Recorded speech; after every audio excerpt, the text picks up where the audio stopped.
Hello and welcome to day 4 of our Holy Land trip. Today we visit the Sea of Galilee, and we have several sites. First up is the site of the multiplication of the loaves and the fishes. This is the church at Tabgha, and it is where the actual rock is, where Jesus was believed to have put the loaves and the fishes when he multiplied them to give out to those who are hungry.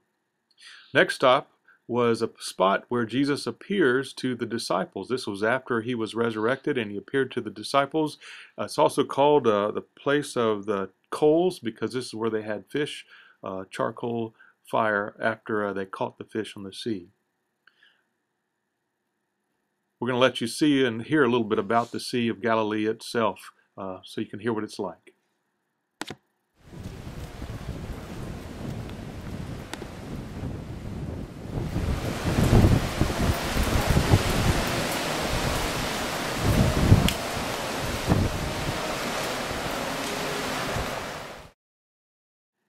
The church that is built on the spot is called the Church of the Primacy of Peter, and here is where we read John 21, where Jesus asks him, "Do you love me? Feed my sheep." And also these are the steps where it was believed that Jesus actually stood. These are holy steps, and there is a very special place for that. The next spot that we headed to was the Mount of Beatitudes, and this is a special church called the Church of the Beatitudes, where we were able to have a worship service. We heard from Matthew 5, where it says, "Seeing the crowds, he went up on this mountain, and when he sat down with his disciples, they came with him, and he opened his mouth and taught them, saying, Blessed are the poor in spirit, blessed are those who mourn, blessed are the meek." And he continues with the Beatitudes. We had a wonderful worship here in this spot and had communion and heard a sermon about Jesus and his presence with those who were there and listening to him talk about God and God's kingdom in the world. This is a beautiful setting. As we looked away from here, we could see the Sea of Galilee. It's also called the Sea of Gennesaret, which means Garden of Riches. As you can tell, the landscape is full of some beautiful trees, and there's quite a bit of fruit that is grown in this area. It's a very beautiful spot. Next, we were able to go to the Sea of Galilee on a boat ride, and you could tell we had some fun. The group gathered.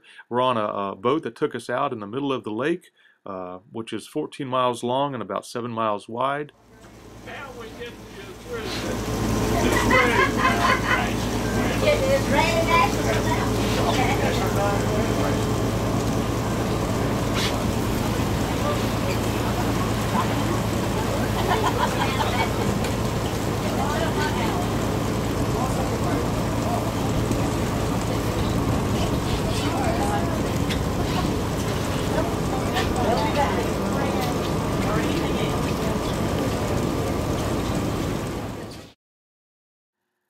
We had some interesting weather on the boat ride. It was a little rainy, then it cleared up.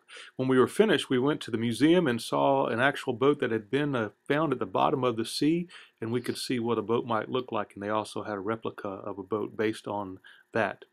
From there, then we left and went to the town of Bethsaida, which was a fishing village, and here you see the actual paths of the stones that were unearthed so that you could see where they lived. This was a place means house of fishermen, and 3 of the major apostles lived there: Peter, Andrew, and Philip. And you can see nearby where the Sea of Galilee was, and they weren't too far from there.